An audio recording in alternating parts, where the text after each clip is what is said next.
Let's start lecture 5, electrochemistry, class 9th, subject chemistry, and the topic is corrosion and its prevention. Now what is corrosion? corrosion क्या है? जैसे लोहे को जंग लग जाता है, आयरन रस्ट लग जाता है.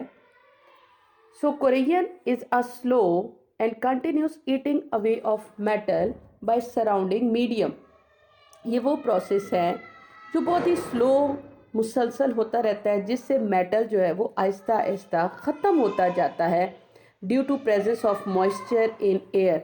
हवा में नमी होने की वजह से चीज़ें जो हैं मेटालिक ख़राब हो जाती हैं, ख़त्म हो जाती हैं, टूटनी शुरू हो जाती हैं. That is called corrosion.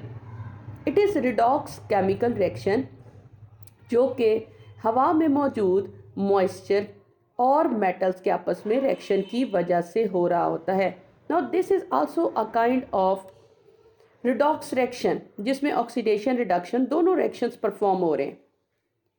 सो इसकी एक एग्जांपल करेंगे रस्टिंग ऑफ आयरन कि आयरन जो है उसको जंग कैसे लग जाता है, आयरन रस्ट कैसे हो जाता है. सो आयरन या लोहा जब मॉइस्चर नमी के साथ रिएक्ट कर रहा होता है, या आप यूँ कह लें कि जब ऑक्सीजन या मॉइस्चर आयरन के ऊपर अटैक कर रही है तो आयरन वक्त के साथ साथ ब्लैक होना शुरू हो जाता है. That is called process of rusting, जिसमें ना सिर्फ आयरन का कलर चेंज हो जाता है बल्कि उसका टेक्सचर, उसकी मेटालिक पावर वो ख़त्म होनी शुरू हो जाती है. अब ये एक रिडॉक्स रिएक्शन है और इसको हम स्टार्ट करते हैं कि इसमें रिडॉक्स रिएक्शन किस तरह हो रहा है. Now we study the chemistry of rusting process. सबसे पहले तो आयरन शीट का वो हिस्सा जहाँ पर जंग लग जाता है that act as anodic region, या आप कह लें कि आयरन शीट का वो हिस्सा जिसमें डेंट्स पड़ जाते हैं या जो टूटना शुरू हो रहा होता है, जो area stains and dents on the surface of iron provide the site for the process of rusting. Now this region act as anodic region.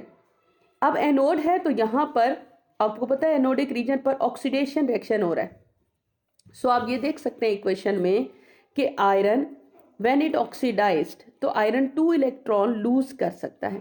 इसी तरह अगर 2 आयरन Fe होगा तो एक आयरन तो 2 इलेक्ट्रॉन लूज करेगा, 2 आयरन कितने लूज करेगा, 4 electrons.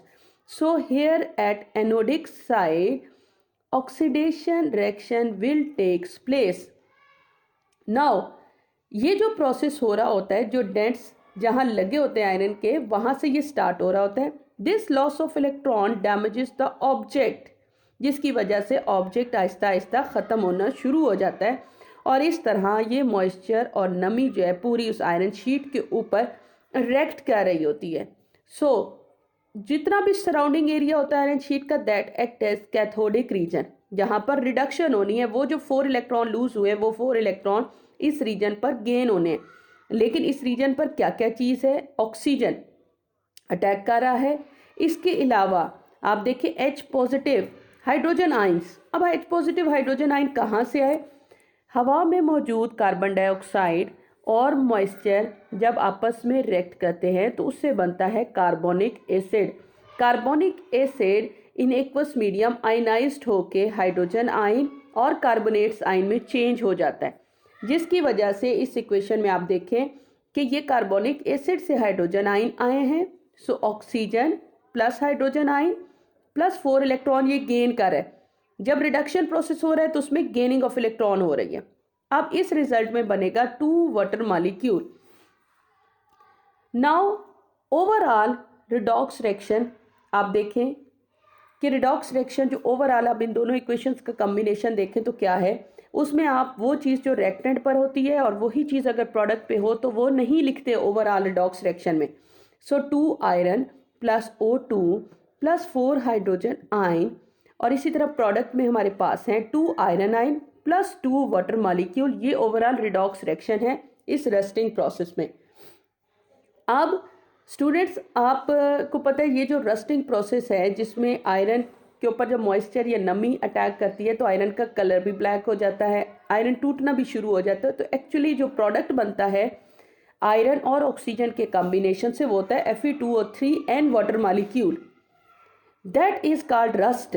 इसको कहते हैं जंग लगना, या रस्ट होता है Fe2O3 एंड वाटर मॉलिक्यूल। अब ये कहाँ से बने? वही आयरन जो एनोडिक रीजन पर ऑक्सीडाइज्ड हो रहा है, Fe+2 half mole oxygen act कर रहा है एंड 2+N वाटर मॉलिक्यूल, क्योंकि वाटर मॉलिक्यूल जो है वो नंबर ऑफ मोल्स होते हैं, सो 2+N वाटर मॉलिक्यूल, और जो प्रोडक्ट बनेगा Fe2O3 एंड वाटर मॉलिक्यूल, ये रस्ट है जो उस आयरन शीट पर प्रोड्यूस हो रहा है, +4 हाइड्रोजन आयन इसमें लिबरेट हो रहे हैं। So that is about rusting of iron. Now there are certain methods to prevent this rusting और कोरोजन, कि अगर हम हम चाहते हैं कि आयरन शीट जो है या मेटल प्रोटेक्ट हो जाए लंबे टाइम के लिए, उसको जंग ना लगे, वो ख़राब ना हो, वो करोड ना हो, तो उसके लिए कुछ मेथड्स होते हैं जो हम यूज़ करते हैं घरों में। ये कॉमनली मेथड यूज़ किए जाते हैं। इनमें से कुछ, सबसे पहले तो वो रीजन, वो एरिया जहाँ पर जंग लग जाता है उसको साफ़ किया जाता है। So first method is removal of stains. The reason of stain, जो आयरन शीट या आयरन रॉड जिसके ऊपर धब्बे होते हैं या जो टूटना शुरू होता है, पहले उस जगह को साफ कर लिया जाता है, क्लीन कर लिया जाता है, ताकि काफ़ी हद तक रस्टिंग जो है वो उससे उतर जाए। So removal of stains. Next आ गया पेंट एंड ग्रीस। हम फिर उसके बाद पेंट कर देते हैं, समटाइम हम मेटालिक शीट को पेंट करते हैं ताकि फर्दर मॉइस्चर उसके ऊपर अटैक ना करे। इसी तरह आयरन शीट को या मेटालिक जितने भी आर्टिकल्स होते हैं, मेटल की चीज़ें को प्रोटेक्ट करने के लिए समटाइम एलॉइंग करवा दी जाती है। एलॉइंग का मतलब होता है कि एक मेटल के साथ दूसरे मेटल को अटैच करवा दिया जाता है। So alloy is the homogeneous mixture of one metal with other metals, यानी आप दो मेटल्स को मिक्स कर सकते हैं, मेटल और नॉन मेटल को भी मिक्स कर सकते हैं। So alloying of iron with other metal has prove to be very successful technique against rusting. इसकी वजह से ये होता है कि आयरन प्रोटेक्ट हो जाता है। उसके ऊपर हम कॉपर लगवा सकते हैं, इसके अलावा हम उसके ऊपर निकल लगवा सकते हैं, सिल्वर लगवा सकते हैं, यूँ फिर आयरन को फर्दर जंग नहीं लगता।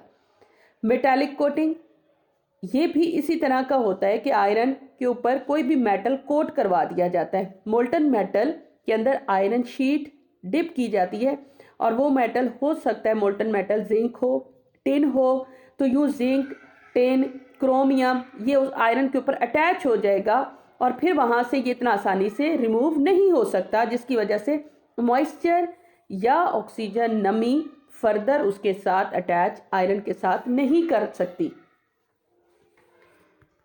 इसी तरह कुछ फिजिकल टेक्निक्स होती हैं जो हम यूज़ करते हैं to protect metal sheet from rusting. उन फिजिकल टेक्निक्स में प्रोसेस होता है galvanizing and tin coating. What is galvanizing? Galvanizing ये वो टेक्निक है जो कि यूज़ की जाती है, कोई भी आयरन शीट के ऊपर जिंक को कोट किया जाता है। प्रोसेस इसका क्या होता है कि आयरन शीट के ऊपर मोल्टन जिंक अटैच करवाया जाता है, लेकिन उससे पहले आयरन शीट को बहुत अच्छी तरह साफ़ कर लिया जाता है, क्लीन कर लिया जाता है जिंक क्लोराइड बाथ के साथ, पानी के साथ।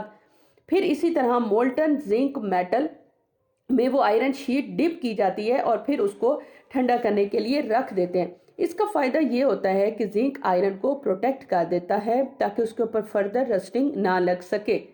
लेकिन अगर कहीं से जिंक उतरना शुरू हो जाए तो फिर उसमें चांस हो जाते हैं, लेकिन जिंक कॉमनली उतरता नहीं है इतनी आसानी से। So zinc protect the iron against corrosion even after coating surface is broken. Next आ गया टिन कोटिंग। टिन कोटिंग बिल्कुल इसी तरह का ही प्रोसेस है जिसमें मोल्टन टिन के अंदर आयरन डिप किया जाता है और ठंडा करने पर उस आयरन के ऊपर टिन सारा अटैच हो जाता है। यही चीज़ कि अगर टिन उतर जाए, किसी आयरन शीट के ऊपर से टिन उतरना शुरू होता है, तो वहाँ पर दोबारा एक गैल्वेनिक सेल क्रिएट होना शुरू हो जाता है और आयरन को रस्ट लगेगा उस एरिया पर जो कि बिल्कुल ओपनली मॉइस्चर के साथ अटैच कर होता है। सो टिन कोटिंग क्या है? It involves dipping of clean sheet of iron in the bath of molten tin. फिर इसी तरह इसको हॉट रोलर से पास करवाते हैं। Such sheets are used in beverages, food cans, जैसे मोस्टली कैंस यूज किए जाते हैं, बॉटल्स होती हैं, उनको बनाया जाता है, टिन कहा जाता है, tin cans. Tin protect iron only as long as it protective layer remains intact. जब तक टिन लगा रहेगा तब तक आयरन सेफ है, लेकिन अगर टिन ब्रोक होना शुरू हो गया किसी जगह से तो वहाँ पर गैल्वानिक सेल जो है वो इस्टेब्लिश हो जाएगा और आयरन गेट रस्ट।